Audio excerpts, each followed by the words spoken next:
కూడా మాట్లాడారు. ఇవాళ ఒక ఛానల్‌కి ఇచ్చిన ఇంటర్వ్యూలో ఇదే విషయం మీద మాట్లాడుతూ మేము మా కుటుంబం నుంచి టికెట్లు అడిగితే మాత్రం కుటుంబానికి 2 టికెట్ల అవకాశం లేదు అన్నారు. బట్ ఆయనకు మాత్రం 2 టికెట్లు ఇచ్చారు అనేది ఒకటి మాట్లాడితే, రెండోది వచ్చే ఎన్నికల్లో పరకాల నుంచి డెఫినిట్‌గా నా బిడ్డే పోటీలో ఉంటుంది అని కూడా మాట్లాడారు. ఇవన్నీ కూడా నిజంగా పార్టీకి నష్టం చేకూర్చవంటారా మరి?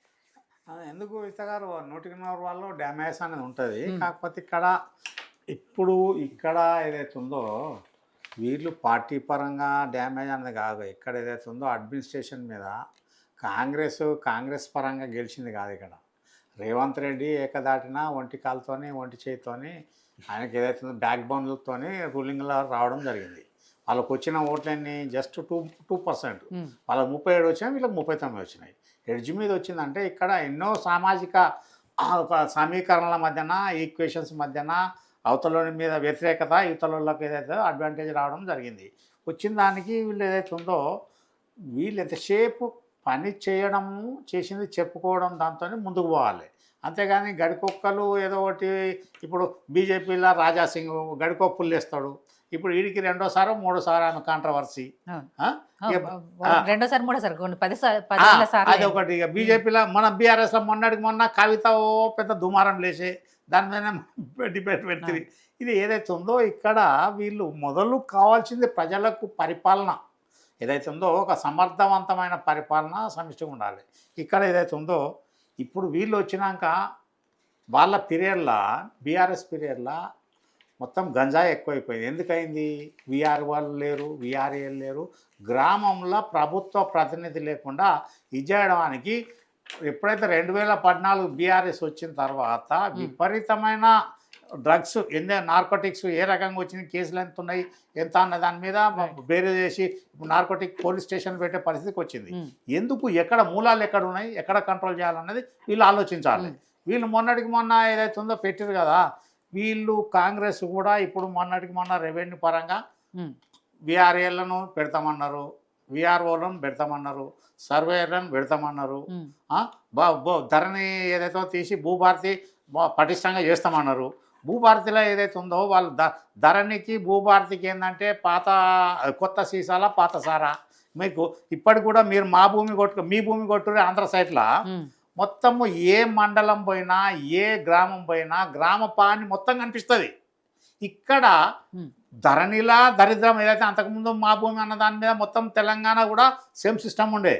ఎప్పుడైతే ధరణిలా ఒక ఆలి ఏదైతే బ్యాంక్ అకౌంట్ లాగా ఎవరా ఇష్టం ఉన్నదో అదే ఇప్పుడు సేమ్ సిస్టమ్ కూడా ఇప్పుడు భూభారతిలో కూడా అదే ఉన్నది. అదొకటి. ఇంకొకటి వాళ్ళకు నేను ఓపెన్గా డిబేట్లో చెప్తున్నాను మీకు, ఏది సమస్యలు ఉన్నాయి, గ్రామ సభలు చేసిరు అన్న దానికి తప్పులు ఒప్పులు దొరికితే దానికి ఏంది, దానికి ఒక పద్ధతి ప్రొసీజర్ ఉంటుంది కదా, రూల్స్ ఉంటాయి, రెగ్యులేషన్స్ ఉంటాయి. అప్డేటింగ్ అన్నది 54లో చేసిరు, 80లో చేసిరు, 89లో చేసిరు. ఇప్పుడు చేస్తున్నప్పుడు దానికి ఒక ప్రొసీజర్ ఉంటుంది.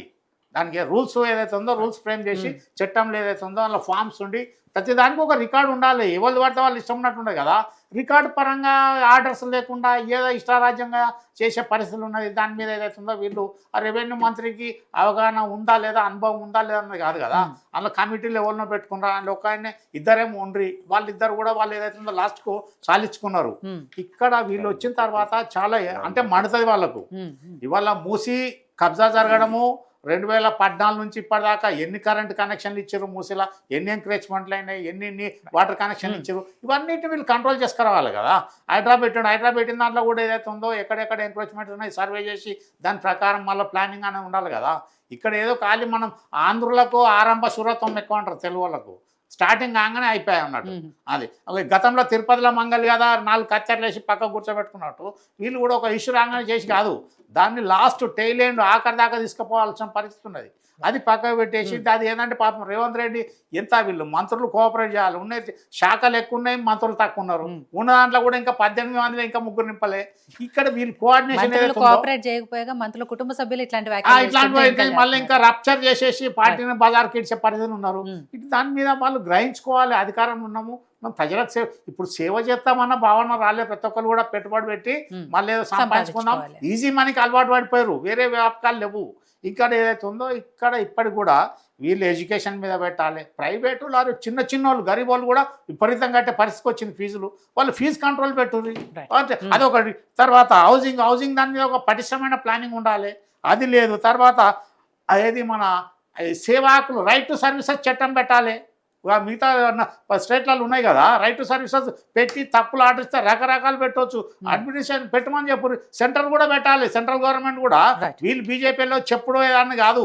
ఇలా మోడీ పుణ్యం అంటూ వీళ్ళు పార్టీ బతికి బట్ట కట్టి బయట ఏదో ప్రచారం అని చెప్పుకుంటున్నారు. కాబట్టి ఇప్పుడు మోడీ రకంగా ఏంది, ఇలా ఢిల్లీలో 5 స్టార్ హోటల్ అన్నీ కూడా బంద్ అయిపోయి ఆఖరికి వస్తే ఆఫీసులకు కిరాయిలకు ఇచ్చుకుంటారు రూమ్లు. ఎందుకంటే ఆక్యుపెన్సీ లేదు, పైరవి లేవు. అది అంతే కదా. ఆ రకంగా వీళ్ళు ఉన్నది కదా ఇంత పెద్ద. ఇప్పుడు యోగి ఆదిత్యనాథ్ కానీ మన నవీన్ పట్నాయక్ కానీ ఎంత సింపుల్ అడ్మినిస్ట్రేషన్ ఉన్నదో ఆ ప్రకారం పోవాలి కదా. అది పక్కకు పెట్టి వీళ్ళు ఎంతసేపు పార్టీలో వీళ్ళు ఇది ఉన్నారా అది అన్నారా అన్నది వాళ్ళు కూడా గ్రహించుకోవాలి. మ్యాచ్యూర్డ్ మైండ్స్ అంతా చిన్న మన రోడ్డు మీద పోరలు కాదు కదా, పొలిటీషియన్స్ కూడా కాదు కదా. అది బాజాప్తా పార్టీని బజారెక్కకుండా ఉన్నకాడుకున్న ఇవ్వలేకపోతే రేపు ఉంటుంది దాన్ని ఉండాలి. అంతేగాని ఓన్ డ్యామేజ్ అన్నది సెల్ఫ్ డిస్ట్రాక్షన్ చేసుకోకూడదు. ఇప్పుడు వీళ్ళు కూడా బీజేపీ కూడా వీళ్ళు ఇంకా 9-8 ఎంపీలు ఉన్నారు. 756 ప్లస్ 8 64 కాన్స్టిట్యున్సీస్ ఉన్నాయి. వీళ్ళు ఏం చేస్తామన్నది వీళ్ళని కూడా అడుగుతారు కదా. వీళ్ళు సెంట్రల్ ఫండ్స్ ఏం చెప్పారు, ఇప్పుడు వీళ్ళకు 11 ఏళ్లలో 12 లక్షల కోట్లు ఇచ్చిరన్నారు. ఏ పద్దుకు ఎంత ఇచ్చిరన్నది వీళ్ళకి దాఖలా పెట్టి వీళ్ళు చెప్పాలి కదా.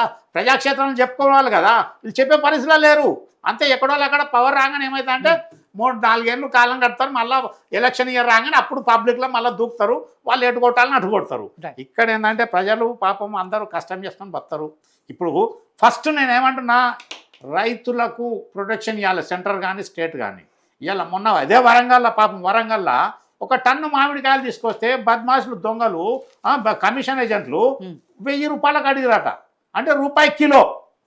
మార్కెట్లో 40-50 అమ్ముతారు, రూపాయి కిలో. పాపం ఆయన ఏడ్చుకుంటా మొత్తం చౌరస్తా మీద పబ్లిక్ వంచిపోయిన మామిడికాయలు, టన్ను మామిడికాయలు పండినప్పుడు. ఇక్కడ గవర్నమెంట్ బాధ్యత ఏంది? ఇలా 10 రూపాయలకేమో పొప్పెడికాయ రైతుకు దొరకదు, మార్కెట్లో వచ్చారు 50 రూపాయలు అవుతుంది. ఇక్కడ వాడు పెట్టుబడి పెట్టి వ్యవసాయం చేసి అన్నీ చేసే 6 నెలలు పంట పండిస్తేనేమో మనకి 10 రూపాయలు దొరుకుతుంది.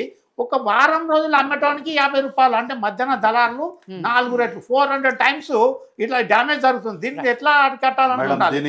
కాంగ్రెస్ పార్టీ బాధ్యత అంటే నేను కాంగ్రెస్ అంటలేను. 10 రూపాయలు కాల్చిస్తే 40 ఒకటి మీరు కాదు నేను అనేది. కాంగ్రెస్ కానీ బీజేపీ కానీ రైతులకు వీళ్ళకు నష్టపరిహారం ఏదైతే ఉందో ఎక్సెస్ క్రాప్ వచ్చినాక సెక్యూరిటీ అంతే. పండి ఇప్పుడు ఆయన టన్ను పండించాడు. ఏదైనా కూడా మురళికి సంబంధించిన వ్యాఖ్యల మీద సరే కాంగ్రెస్ పార్టీ అధిష్టానం హైకమాండ్ ఎడ్యుకేషన్ గురించి మేడం